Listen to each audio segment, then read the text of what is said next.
Papaya perfection amidst Piastri poetry. Welcome to the Grid Talk podcast. I'm your host, Tom Horrox, and you join us today on a slightly delayed podcast of to review the Belgian Grand Prix. So in true Grid Talk evening podcast fashion, we defrosted our resident Canadian from 5 hours in the past where the sun is still shining and Lando Norris fans such as ourselves are still harbouring hope of an error-free masterclass from our side of the McLaren garage. Welcome, Jonah Gould. Hello, everyone. Thanks for so happy to be back. And that was a much better start to the podcast, unlike the previous 3 times where I messed it up before we started. So that's hopefully that's a good omen for the future. Right. So be sure to follow us on social media at Grid Talk UK. And if you're being extra generous, please consider supporting us on Patreon for exclusive access and behind the scenes content. So we're going to jump straight into the action then. So we're going to obviously, I've already mentioned about Piastri masterclass there, Jonah. Now, I know this is going to be hard from two Lando Norris fans here, but Oscar masterclass, perfect race, error-free, timed the pit stop to perfection, and got the move done at the first opportunity. Despite some commentary hyping up the race towards the end, was the result ever really in doubt? No, not even in the slightest. I mean, although I like to consider myself a Lando fanboy, I like to consider myself a realistic Lando fanboy. That was not happening. Oscar's so level-headed, so calm, knows exactly what he's doing. And I truly think that the broadcast and the reason that we're on the same page with this, I think, is that because I do Grid Talk, I still watch the Sky broadcast. So I still listen to Crofty and I still listen to Brundle instead of getting the F1 TV with Alex Jakes, Julian Palmer, and all those guys. It was never on. They were just looking for something that wasn't going to happen to try and get people interested. I mean, I wouldn't consider it a boring race. I wouldn't exactly consider it a classic Spa thriller either.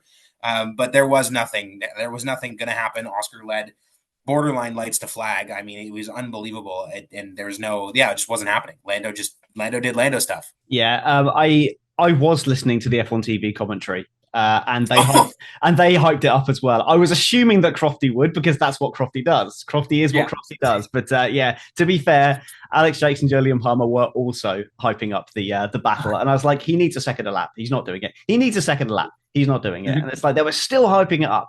However, apart from it got to the point with Lando where he made a few errors. And do you think that, given obviously he had some deployment issues on the first lap, mainly spaffing his whole battery in the first sector, which put him a bit of a way back. He did have a slow pit stop, and then he made 3 or 4 errors, costing him 2 to 3 seconds. And looking at the gap at the end of it, how disappointed will he be with that? And but can he at least take solace in the fact that Oscar looked so dominant at the start of the week that at least he got a pole position out of it and gave it a fight? I mean, that's I think what the average person would think. But when you put yourself into the shoes of Lando Norris or any Formula One driver for that matter, they all know that points are scored on Sunday, not Saturday, and that pole position is a cool thing to add to his tally. But in all reality, it means nothing when you lose it before turn 5, and that's unfortunately something he's done way more times this season than he should have. So I think he can take some solace in the fact that he had decent pace on the hard tires, which were a real uncertainty considering no one had really run them all throughout the weekend.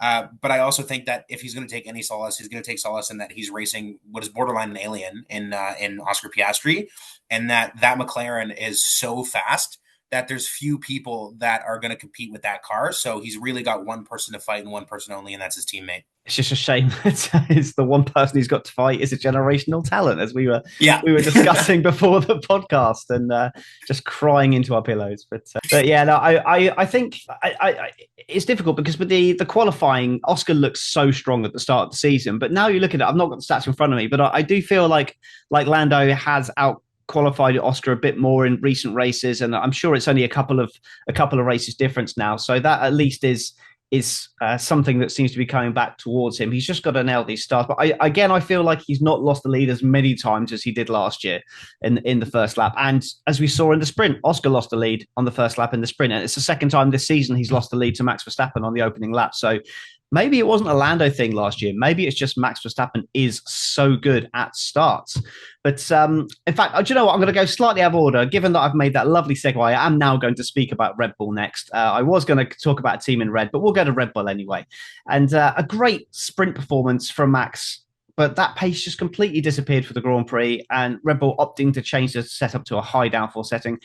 In hindsight, was this his undoing, and would he have been better served sticking with the setup for the sprint. And just a word on Yuki Tsunoda's performance as well. I think he had a slightly better weekend. What do you think? I think that it's an interesting case scenario in terms of the setup because we saw how well the setup worked yesterday in the drive for Max Verstappen. But obviously, when changeable conditions come in, that's when people start to get a little uncertain. If I'm just, let's say hypothetically, if I'm the person in charge of making that decision, I'm leaving the low downforce setup on Max Verstappen's car. We know that that's a driver who likes a pointy front end and a car that's a little bit happier on the rear end. And that's what a low downforce setup is going to give you in wet conditions. It's going to give you a little bit more uncertainty on the rear, putting the power down. That's okay. That's something that Max is used to. That's something that the Red Bull has done forever. We've seen that with the amount of second drivers that can't drive it. And so I probably would have left that low downforce setup on and been like, listen, we know as Red Bull that we're not going to touch the McLaren. It's so disgustingly fast that we're not going to touch it. So let's put all our eggs in one basket and see if maybe this can make any sort of a difference. They didn't. That's fine. Max is Max. He's the greatest driver of the last, I guess you could say, this decade in terms of 2020 through moving forward. I would have left the setup on. I just think that it wasn't quite there. The Red Bull we know is not quite there. I don't think they're working on it either. I think everybody now at this point in the season is going to start looking forward to 2026. In terms of Yuki, that's the highest position the second Red Bull has started on the grid this season in P7. Unbelievable that that's even something we're speaking about, that being outside of the top 5, that the second Red Bull, the car that dominated the last 3 championships, I'm not going to count 2021 because it wasn't a domination, but the car that dominated the last 3 championships in this era of regulations, the highest the second one has started this year is 7th. And we're taking that. This is round 13. Props to Yuki, man. That car we know is notoriously hard to drive. I'm all for it. I think he's doing a great job. I'm sure you guys spoke about this.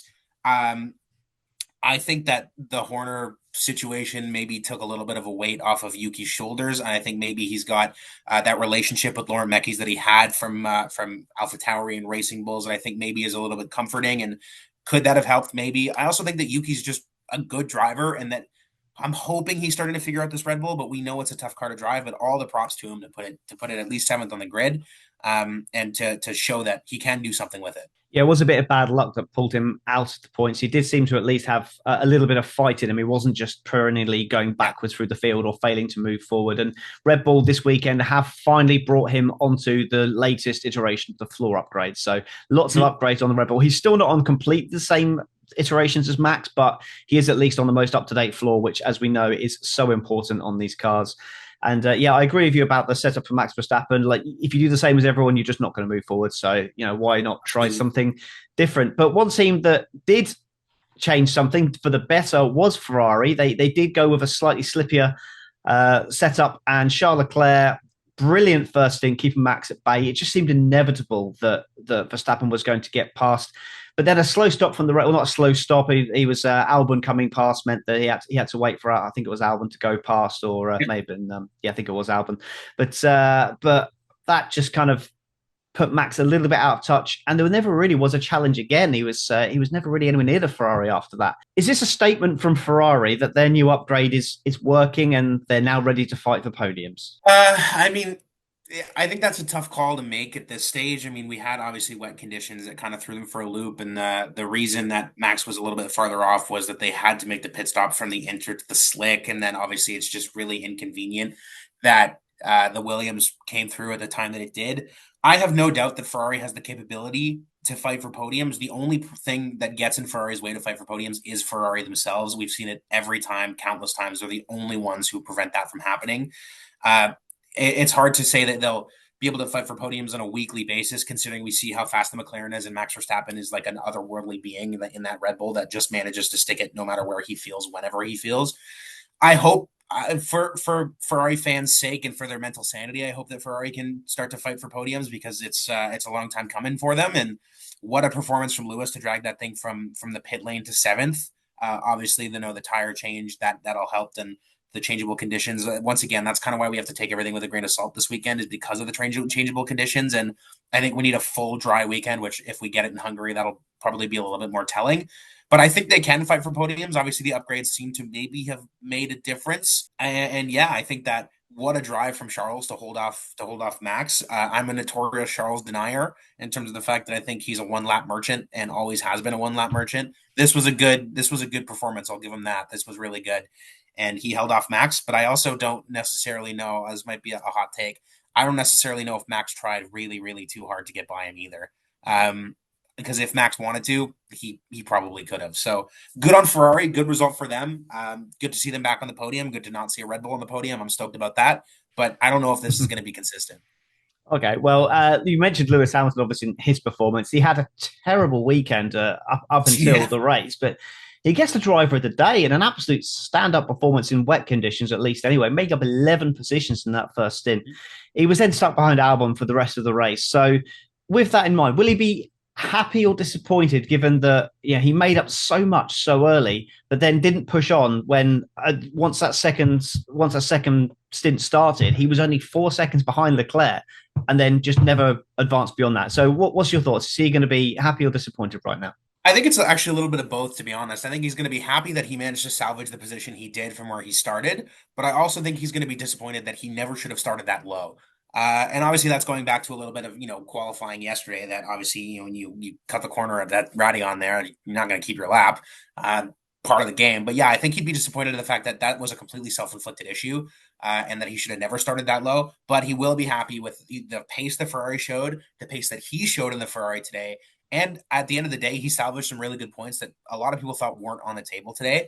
And I think he'll be pretty happy about that. But in all reality, when you go into a Grand Prix, not only wearing red, but you go in as a 7-time world champion and statistically the greatest driver in history, that's just not going to cut it. Yeah, I don't think he'll enjoy seeing that, but knowing that his performance at least pulled him back into the fight and into the points, I think he definitely would have enjoyed the race at least anyway. But if you enjoy this podcast, we would love it if you could take 5 to leave us a 5-star rating on Spotify and a 5-star review on Apple Podcasts. One, the other, or both. We don't mind. Also, if you are listening and aren't currently subscribed to the channel on YouTube or wherever you listen to podcasts, please consider helping us out with a like and subscribe, and certainly share us around. If you enjoy what we're doing, share us around. Help us grow. That would be really appreciated. But now looking slightly further down the field, Williams had a quiet day, but still bagged 8 points from Alex Albon, keeping Hamilton behind for over half the race.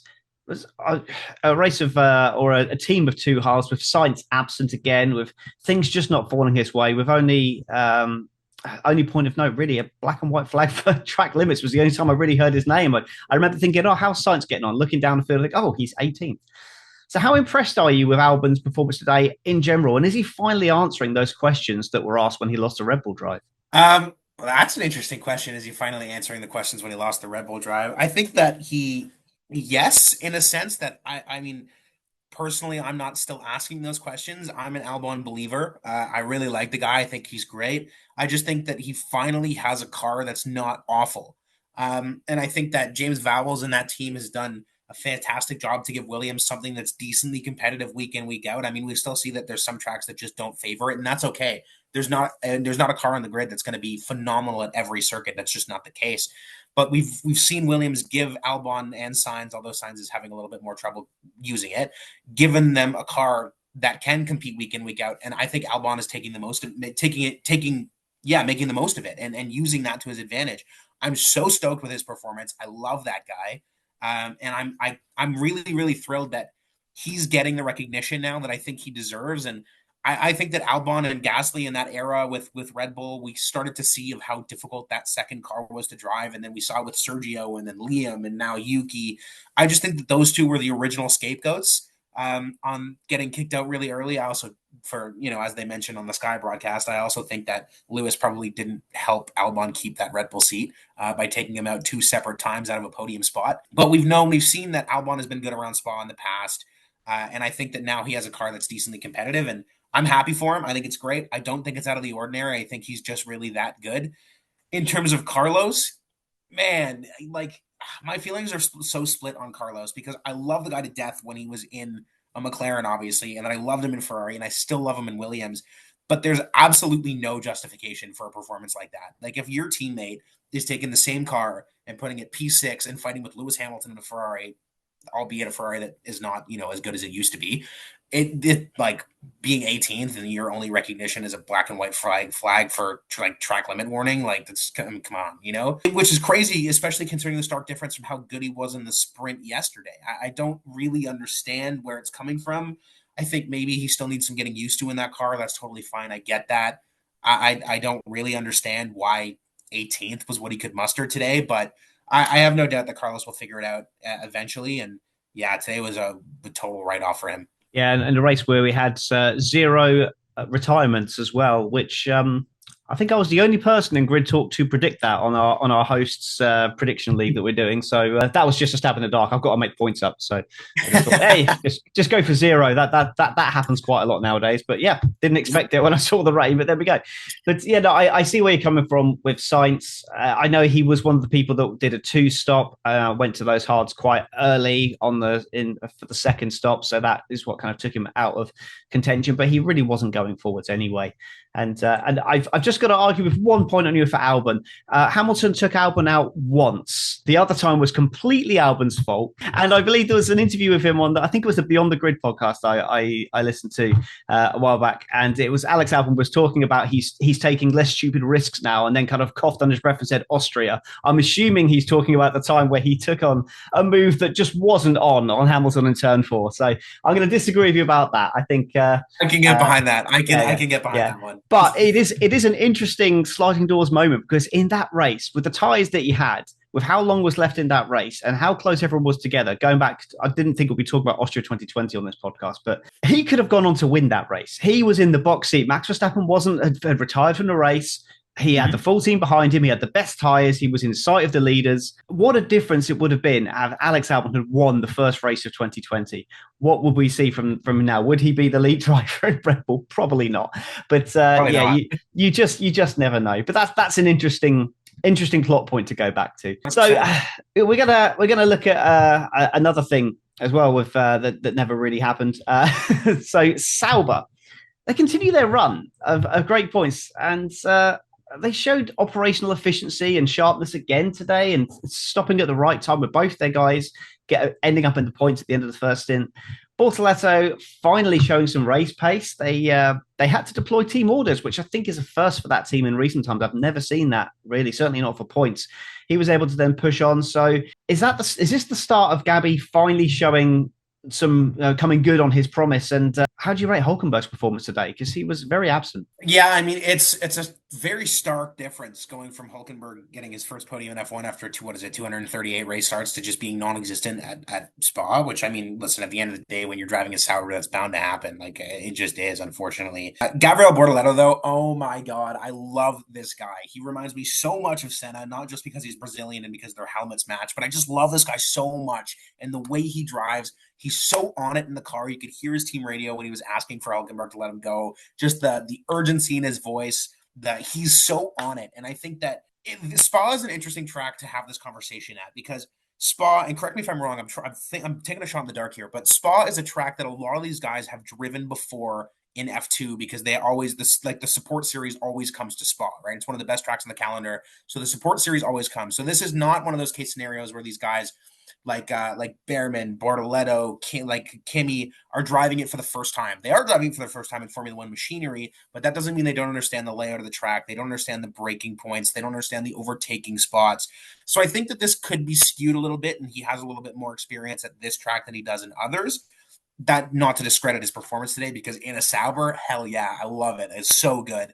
I'm going to use the same terminology. I'm a Bortoleto believer. I love this guy. I can't wait to see him get in competitive machinery one day. And yeah, I mean, unfortunate for Hülkenberg, but Sauber, what they're doing is they're doing the opposite of what Ferrari usually does, which is they're just operating efficiently. They're doing what they have to do. And by doing that, not making mistakes, they're putting themselves in the position to score points, which at the end of the year is more cash in their pocket, which at the end of that year turns into Audi's cash.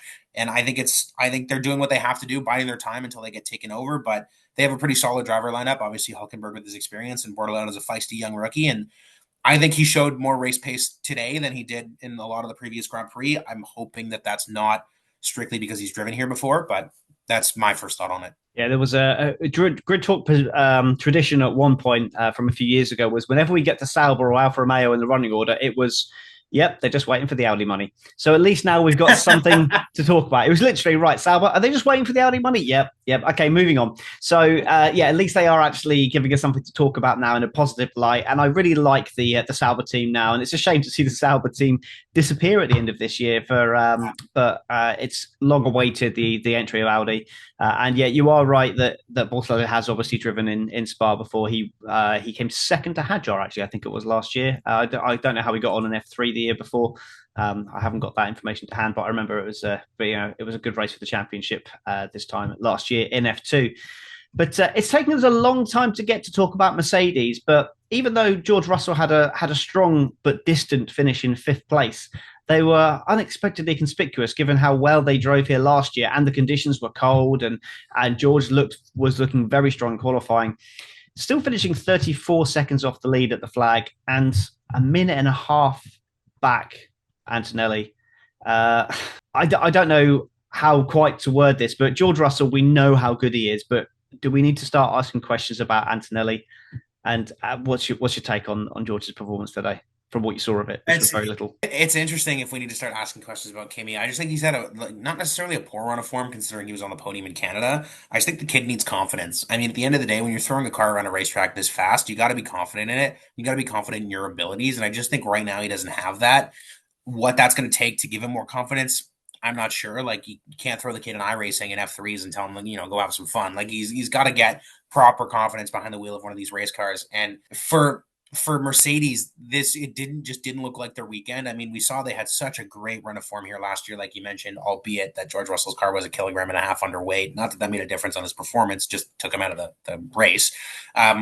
It's a very stark contrast from last year. And I think that for Kimi, like, I was a little surprised considering how well he performed in the wet in Australia. I was a little surprised at his performance today, but yeah, I just think he needs confidence. How they're going to do that, I don't know. He needs to have a good weekend. I'm hoping he does. I'm not asking questions about him. I think he's great. I think he's got an insane amount of talent. I just think they're trying at the end of the day it's a tough situation to be in. I mean, you're throwing an 18-year-old kid in one of the most coveted seats in all of motorsport, and he's got a really, really, really, really big shoes to fill in terms of the Sir Lewis Hamilton. Like, that's not an easy position to be in. So I think he's got to get in his own head, out of his own head in terms of his confidence. George, I really don't have a whole lot to say. I mean, 34 seconds off the lead, like, that's just like, yikes, man. That's not great. I mean, he was, if I'm not mistaken, like 13 or 14 seconds off of Max, who was also not on the pace today. So not really sure what happened to George. I'm notoriously not a huge George Russell enjoyer. I'll die on that hill. I don't really love the guy too much. But yeah, really not sure what happened with Mercedes today. But Kimi, he needs a little bit of confidence. Yeah, it certainly looks like Ferrari have jumped Mercedes with regards to pace. And so let's have a look at the Constructors' Championship. Just looking over myself now to check. Yeah, Mercedes 28 points behind Ferrari. Is that really how far they are behind? I suppose that can't be right. Surely that must be a mistake in my formula. Please tell me if I'm wrong. But according to my things here, I don't believe Ferrari at that. I suppose with Leclerc scoring big points today and Hamilton the points, it's possible. I thought they were right with them, but obviously not. 28 points is correct. Yeah, Ferrari wow. 248, Mercedes at 220. Wow. Okay. So yeah, that you're learning things on the job here. But yeah, both cars definitely not in the championship fight. Looking at this, they need. Mercedes need 27 points per weekend to catch McLaren by the end of it, and Ferrari need 23, so it's still very unlikely. Red Bull need 30, but interesting stat I do see looking at this. There is 518 points still available in the Constructors' Championship, and McLaren have already got 516, so Alpine could be out in Hungary. They could be out of the championship in Hungary before the summer break. That must be a first. I've never seen. That has to be a record. I've never seen a 494 point gap from first to last. That has got to be some kind of record. I'm gonna have to contact Statman Sean Kelly and see if that's a record or not, because that does seem insane. But we are now going to talk about Alpine and what seems like breaking the habit of a lifetime, actually talking about Alpine on this podcast, because generally I just skip past them because they're just so chaotic. But I'm not going to be too negative today. Well, not for one of the drivers anyway, but Gasly, horrific luck in the sprint, came good in the race, bagging the final point.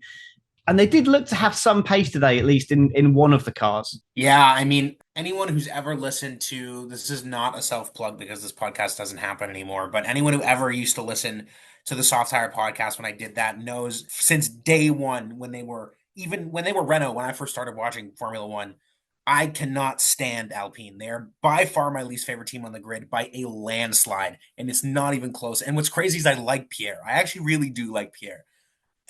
I cannot stand Alpine, and there's nothing I enjoy more than seeing Alpine at the bottom of the championship. It's brutal, and I love every second of it. Pierre, him getting that last point, that is just purely based on experience. The guy's phenomenal. What a driver. I wish he drove for literally anybody else. Colapinto, I'm a Colapinto denier. I think that, at the end of last year when he was bashing up the Williams every other weekend, I mean, like, come on, there's no reason to give him that seat. They gave Jack Doohan nowhere close to enough time in that car. That's a whole nother battle, a whole nother argument I have. But still, the fact that you guys skip over Alpine most of the time says all that it needs to. Like, I don't even have to say anymore. Brutal luck for Gasly. What a way to salvage the last point. Shame he did it for that squad and not literally anyone else. Colapinto, not even going to speak on that because nothing happened.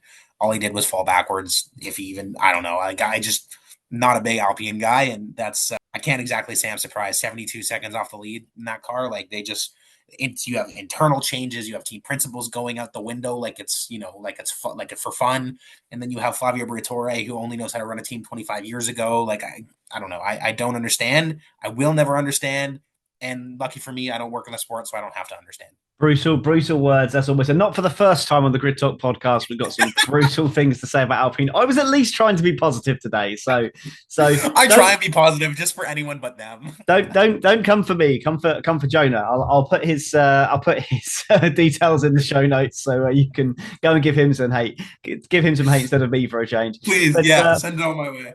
But I am going to end on a negative. The last team we're going to talk about today now is going to be Aston Martin. Now, they qualified right at the back. They looked like in practice they had some pace. They qualified right at the back. So then they start from the pit lane. At least they can break Parc Fermé and set the car up for the race, right? Wrong. They just set the car up for rain, which was pretty much gone by the time the race started. But I know it's difficult to say, well, it's going to rain, so they set it up for rain. But given F1's history of not racing in Spa when there's someone sneezes on the track, should they have known better than to set the car up for the wet when they know we're just not going to race in Spa if it's wet? Or am I being a bit harsh there? No, I don't think you're being a bit harsh. I think that that's absolutely an accurate way to look at it. I was sitting there. My mom and I watch the race every weekend. That's like our thing. We're the only two people in this house that watch it consistently. Although my brother's a big Ferrari fan, so on that front. But we're sitting there during a big part of the red flag as we're fast forwarding because when you live on the Eastern time zone, I'm not going to wake up at 8 a.m. on a Sunday morning. No, it's not happening. So we're sitting there fast forwarding and we're looking at it. We're going, these cars, these are the 20 best drivers on the planet. These cars are extremely safe. Well, yeah, I mean, if you exclude actually Lance Stroll did pretty well today. I'll give him that. If you have the 20 best drivers theoretically on the planet, extremely safe race cars around a relatively safe racetrack nowadays with wet tires that are built for these conditions, let them drive. I do not understand why they do not let them race. Yes, we saw a big hit in 2021 with Lando going up Eau Rouge. I understand if it's torrential, don't let them drive. It was just a wet track. Yeah, the spray is not great. I get it. I understand the safety precautions. They are professionals. This is their job. Let them race. If it's really, really dangerous, we see people sliding off left and right, red flag it. They didn't even get the opportunity to do that. I dislike that part. Regardless, I digress. Aston Martin, Canadian legend Lance Stroll finishing 14th. Beating out two-time world champion Fernando Alonso. Unbelievable performance from this guy. I will die on the hill that, listen, I'm not a big Lance fan. I will die on the hill that guy is good in wet conditions, though. He is good in wet conditions. He knows how to drive in the wet. Shame they didn't give him the opportunity. Aston Martin, I truly believe, is 100% biding their time for next year's regulations. They're just there just to be there. They now have Adrian Newey. They have the finances from Canadian legend Lawrence Stroll. Like, they have the workings in place to be competitive. They just don't have the car this year because they started off on the back foot when the regulations came in 4 years ago. I have no doubt they'll be competitive soon. Not a whole lot, to say about them today. Canadian legend Lance Stroll finishing 14th. I love every second about that. That's awesome. Made some pretty good overtakes, made some pretty good moves today. Pretty stoked about that. But yeah, just this was brutal for Aston Martin. They shouldn't have set their car up the way they did, as you mentioned.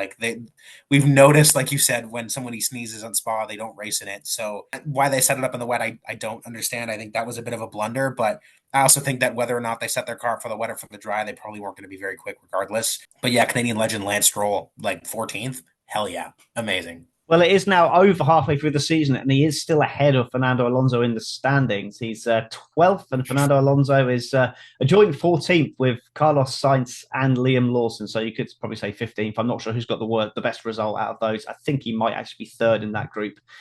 So that puts him into 16th in the championship, but just 4 points off Lance Stroll now. So something for Lance to hang on to in the second half of the season. Imagine that Lawrence Stroll coming out at the end of the year saying, see, he was close. I don't know if anyone who's watching has ever seen that meme of Michael Jordan holding the trophy that says "I used to pray for times like this." That's all of Canada right now. No, I've not actually seen it all myself, but there we go. So I think as we've got a bit of time, I think I might just ask your opinion. Then, looking at the constructors' championship here, we've got Williams on 70 points, but just don't seem to have the form. I mean, they bagged some good points today.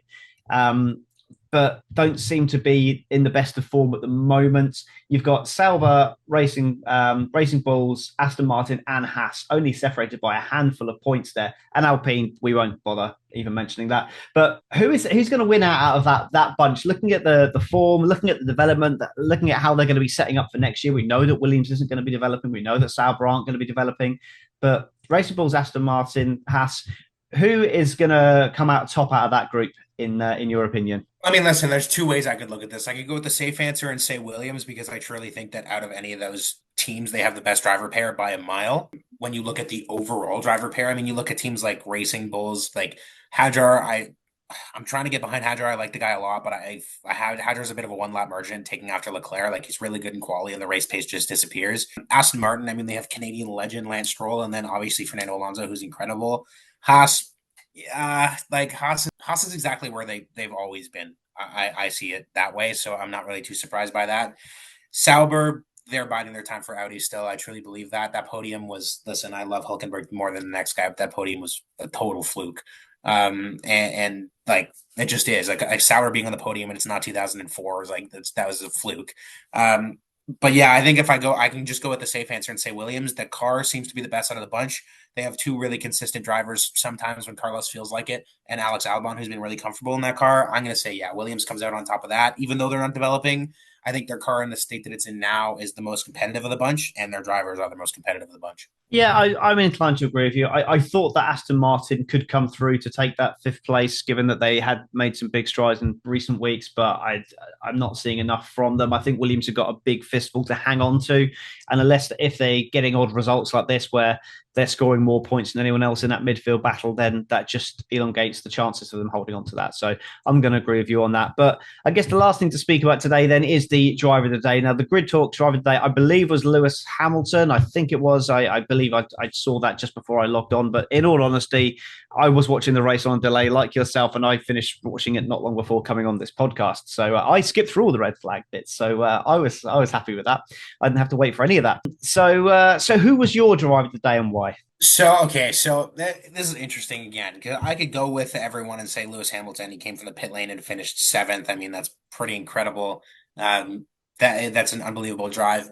But I'm going to go a little bit off center here and say, yeah, he's a 7-time world champion in a Ferrari.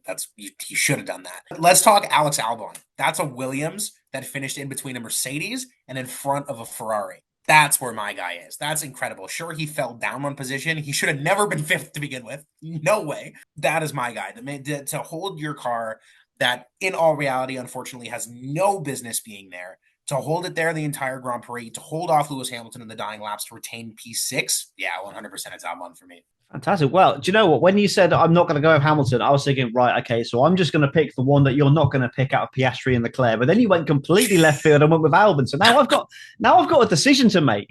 So who am I going to pick? Do you know what? I'm going to go Charles Leclerc, because Oscar Piastri did an error-free, perfect performance. And that first lap overtake was fantastic. But what a defense from Charles Leclerc. Piastri wasn't really troubled beyond the first lap. So I think that Charles Leclerc's performance, keeping Max Verstappen behind him as long as he did, I was absolutely convinced that Max was through at one point. I think at La Source he went past him, but then Leclerc just got better drive because Max was on the wetter part of the track. Just absolutely phenomenal performance from Leclerc. His tyres were toast, and he still managed to keep Max Verstappen behind him. Not many people can do that without being put in the gravel at some point. So fantastic. Well done, Charles Leclerc. He's my driver today. So Last thing then is just for a little bit of you gave a little plug to the defunct Soft Tire podcast earlier, but I'm going to allow you. There's always an opportunity for promo on the show. We always allow it. So give us something to where people can come and find you and learn more about you. Well, if you want to go listen to the Defunct Soft Tire podcast, you can find that on Spotify. There's 3 seasons worth of content up there. Unfortunately, we don't do it anymore because my 2 co-hosts moved across our gigantic country to Vancouver, and 3 time zones separate us now. But you can find that there on Spotify, and as well, if you want to follow me on Twitch at Jonah F1, you can do that. I race endurance racing nowadays for the Paddock Enduro team.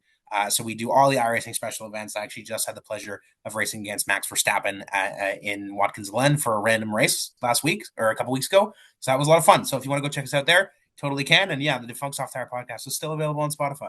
Fantastic. Well, that's great. Always good to have you on as well. So very much appreciate you coming on today, and you can get back into your freezer now, ready for the next time we see you, which will probably be for back in Austin, yeah, when we're back in your time zone. So very much look forward to that. So Grid Talk is available on YouTube as well as Amazon Fire, Spotify, Apple Music, Verbal, and Pocket Cast. Just search for Formula One Grid Talk for our back catalogue of shows, which does include previews, reactions to the race, results, interviews as well. Thank you very much from the bottom of our hearts from Jared Bradley and Holly Eagle for continuing to support us on Patreon. And you can join them and get your name in the credits here as a thank you. So there's various different types of tiers you can support us on, but please do go and have a look at that. There's some great content on there as well, which is members only. We recently did a 2 seconds TED quiz, which is available on the Patreon, which is you had to say 2 secs TED before you gave the answer, and 4 times I didn't say 2 secs TED, so I didn't get the points. I was right every single time. So yeah, but I've put in a writer review because another person didn't say it and still got the point for one. So that may or may not have changed the result. No spoilers here. So go and check us out on Patreon. We really appreciate to get some more people on board there. But if you want to show support for the show, please do that, which would be really appreciated. Make sure you subscribe to us and be the first to know when each episode is released. But we will be back soon with more F1 podcasting and for the Hungarian Grand Prix. So until then, thank you very much. Goodbye.